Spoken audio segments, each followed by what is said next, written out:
इमरान रियाज खान को पाकिस्तान का एक ऐसा बहादुर सहाफ़ी माना जाता है कि जिसने पाकिस्तान के हक़ के लिए जितनी ज़्यादा आवाज़ उठाई है उतनी ज़्यादा आवाज़ पाकिस्तान के आज तक किसी और सहाफ़ी ने नहीं उठाई। और यही वजह है कि अब इमरान रियाज खान के ऊपर जहां बहुत सारे मुकदमात दर्ज हैं, जहां इनके जैसे दीगर सहाफ़ियों के ऊपर बहुत सारे मुकदमात दर्ज हैं, वहीं पर इमरान रियाज खान के जो खौफ के बुत थे वो भी मुकम्मल तौर पर टूट चुके हैं। और उनकी एक तकरीर सामने आई है सोशल मीडिया के ऊपर जो बड़ी ज़्यादा वायरल है। उस तकरीर के अंदर इमरान रियाज खान ने अपने सारे रिकॉर्ड तोड़ के रख दिए हैं और उन्होंने ना सिर्फ पाकिस्तान की एस्टेब्लिशमेंट के बारे में ऐसे ऐसे हकाइक बताए हैं कि पाकिस्तानी कौम हैरान रह जाए, बल्कि उसके साथ साथ उन्होंने ये भी बताया कि ये जो सियासतदान है, ये जो जरदारी है, ये जो मियां शहबाज शरीफ है या हमजा शहबाज है या बिलावल भुट्टो है या मरियम बीबी है या नवाज शरीफ है या मौलाना फजलुर रहमान है या दीगर सियासतदान है, इनकी इतनी औकात, इनकी इतनी हिम्मत, इतनी जुर्रत, इनका इतना कैलिबर ही नहीं है कि ये सहाफ़ियों के ऊपर मुकदमात करवा सकें, ये दहशतगर्दी के मुकदमात दर्ज करवा सकें। क्योंकि ये तो सारा दिन सहाफ़ियों के पीछे भागते हैं कि जी हमें वजारत लेनी है, हमारे लिए रिपोर्ट बना दो,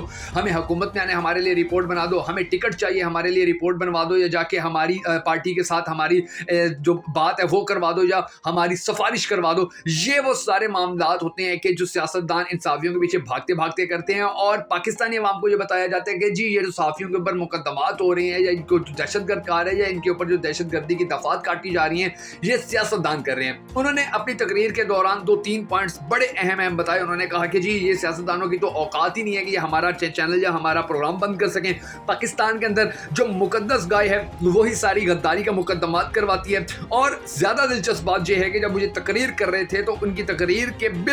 करते हुए उनके बिल्कुल साथ बैठे थे हामिद मीर और सलीम साफ़ी। उनके चेहरे ऐसे लटक गए थे कि जैसे इनका बड़ा कोई अजीज़ और बड़ा कोई करीबी इनको धोखा दे गया हो या कोई दायरे फ़ानी से कूच कर गया हो या ये किसी कुलखानी के अंदर आए बैठे हों। ये वो सारे मामलात थे, ये सारे हालात थे कि जो इमरान रियाज खान की एक तकरीर के दौरान हुए। और पाकिस्तान के अंदर इमरान रियाज खान की ये तकरीर पूरे वर्ल्ड लेवल की, यानी कि इसको माना जा रहा है पाकिस्तान के अंदर इसकी व्यूवरशिप इतनी ज़्यादा आ रही है जितनी किसी और साफ़ी की नहीं आती है, किसी और तकरीर की नहीं आती है। अब जो अहम तरीन पॉइंट्स हैं आज के इस वीडियो के अंदर हम आपको वो अहम तरीन पॉइंट्स इमरान रियाज खान की तकरीर के बताने जा रहे हैं जो बड़े ही ज़बरदस्त किस्म के हैं। और आप ये पॉइंट सुनने के बाद यकीन जानिए, मानने पर मजबूर हो जाएंगे कि इमरान रियाज खान जैसा जो बहादुर सहाफ़ी है पाकिस्तान के अंदर शायद ही कोई और ऐसा बहादुर सहाफ़ी हो। लेकिन उससे पहले हम सबको अल्लाह तबारक व तआला के हुजूर गिड़गिड़ा कर ये दुआ करनी है कि ए हमारे परवरदिगार, पाकिस्तान की जान इस करतोले से छुड़वा के जो पाकिस्तान के ऊपर पिछले 1 साल से मुसल्लत है और जिसने पाकिस्तान को डिफॉल्ट होने के इंतहाई करीब पहुंचा दिया है,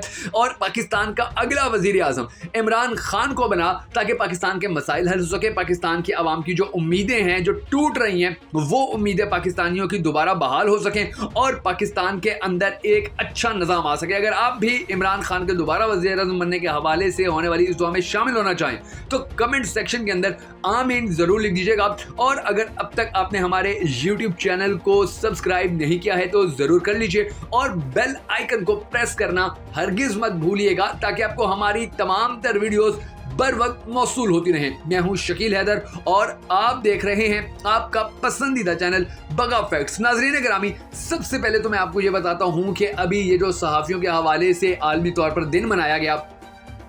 इससे पहले और इसके बाद भी इमरान रियाज खान ने मुख्तलिफ मकामात के ऊपर बड़ी धुआंधार तकरीरें की हैं और उन्होंने ऐसी ऐसी बातें की हैं कि ऐसे इंकशाफात पाकिस्तान के किसी और सहाफ़ी को करने की हिम्मत जुर्रत नहीं हो सकती है। इसके अलावा इमरान रियाज खान ने पाकिस्तान के हक़ के लिए जो सबसे ज़्यादा आवाज़ उठाई है, जिस तरह इमरान रियाज खान पाकिस्तानी अवाम के लिए, इमरान खान के लिए सबसे ज़्यादा आवाज़ उठाते रहे, यकीन जानिए कि उसके बाद भी इमरान रियाज खान अगर आज खड़े हुए हैं, इनको मुश्किलात का सामना करना पड़ा, उसके बावजूद भी ये अगर स्टैंड ले रहे हैं तो ये पाकिस्तान के एक सबसे बड़े हीरो और पाकिस्तान के सबसे बड़े मोहसिन अल्लाह तबारक व तआला इमरान रियाज खान को भी अपने हिफ्ज़-ओ-मान में रखे। अगर आप भी इनके लिए दुआ करना चाहें तो कमेंट सेक्शन में आमीन ज़रूर लिख दीजिएगा। इन्होंने कहा जी कि इन सियासतदानों की औकात नहीं है, इनका ये कैलिबर नहीं है कि ये मेरा प्रोग्राम बंद करें या पाकिस्तान के किसी और एंकर का प्रोग्राम बंद करें, क्योंकि ये वो लोग हैं कि जो वजारतें लेने के लिए, जो एस्टेब्लिशमेंट के साथ डीलें करने के लिए, जो एस्टेब्लिशमेंट اسٹیبلشمنٹ کی منتیں ترلے کرنے کے لیے, جو حکومت میں آنے کے لیے, جو پارٹی کا ٹکٹ الیکشن کے لیے لینے کے لیے ہمارے پاس آتے ہیں اور کہتے ہیں جی آپ صحافی ہیں, آپ کے بڑے اچھے تعلقات ہیں ان لوگوں کے ساتھ, آپ ہماری سفارش کروا دیں یا آپ ہماری بات چیت کروا دیں. ان لوگوں کا اتنا کیلیبر نہیں ہے, نہ ان کے اندر اتنی ہمت ہوتی ہے کہ یہ کسی صحافی کے اوپر اٹھ کے اس طرح مقدمہ درج کروا دیں کہ جی یہ غدار ہو گیا, یا اس نے دہشت گردی والا کام کر دیا, یا اس نے پاکستان کے امن کو نقصان پہنچایا. تو پاکستانی قوم اپنے ذہنوں سے یہ بات نکال دے. انہوں نے یہ بھی کہا کہ مثال کے طور پر آج پی ڈی ایم کی حکومت ہے, پی ڈی ایم حکومت کے دوران جتنے بھی صحافیوں کے اوپر مقدمات درج کیے گئے ہیں, چاہے وہ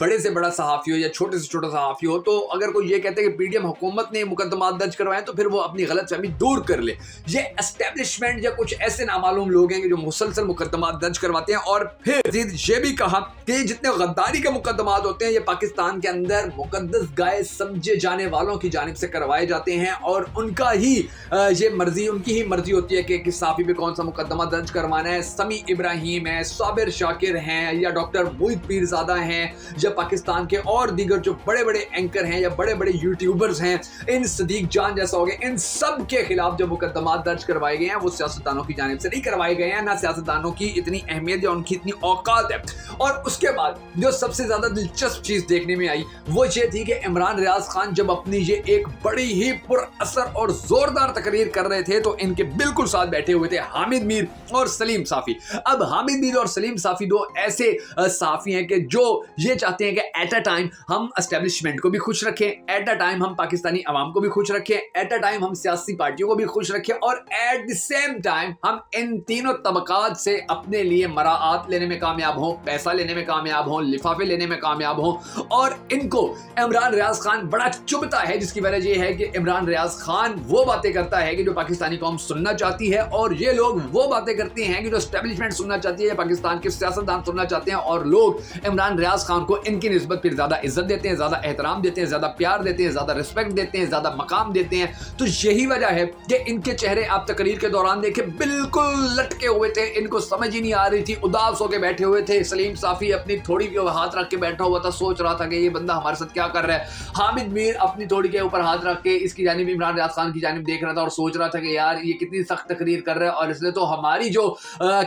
ہم لوگوں کے اندر تھوڑا بہت ہمارا جو مقام تھا, یعنی کہ ہم کسی نہ کسی طرح لوگوں کو بے وقوف بنانے کی کوشش کر کے اپنی عزت احترام مقام بنا لیتے تھے اور اسٹیبلشمنٹ کے خلاف بات نہیں کرتے تھے, تو اس نے تو ہمیں بھی دھوکے رکھ دیا, اسٹیبلشمنٹ کو بھی دھوکے رکھ دیا. اب ہمارا کیا بنے گا؟ یہ وہ تمام تر حالات, تمام تر واقعات ہیں جو عمران ریاض خان کی تقریر کے دوران پیش آئے. عمران ریاض خان نے پھر جو ارشد شریف شہید تھے ان کے حق کے لیے بھی جس طرح سے آواز بلند کی, یقین جانیے کہ انہوں نے حق ادا کر دیا ہے. پاکستان کے آج تک کسی اور صحافی نے اس طرح عمران ریاض خان کی طرح بات نہیں کی ارشد شریف شہید کے لیے جس طرح سے عمران ریاض خان نے کی, اور آج تک عمران ریاض خان کر رہے ہیں. اور انہوں نے یہ وعدہ کر رکھا ہے عمران ریاض خان نے اپنی قوم سے, ارشد شریف شہید کی والدہ سے, کہ میں ہر صورت ارشد شریف شہید کو انصاف دلواؤں گا, ہر صورت ان کے جو مجرم تھے ان کو کٹہرے کے اندر لاؤں گا. اور انہوں نے یہ بھی کہا کہ جو لوگ ارشد شریف کی شہادت کے اندر ملوث تھے, کوئی یہ سوچتا ہے کہ وہ سیاستدان تھے تو وہ اپنی غلط فہمی دور کرے, سیاستدان نہیں تھا, کوئی اور طبقہ تھا, وہی طبقہ تھا جو پاکستان کے اندر صحافیوں کے اوپر دہشت گردی کے مقدمات درج کرواتا ہے, وہی طبقہ تھا کہ جو پاکستان کے اندر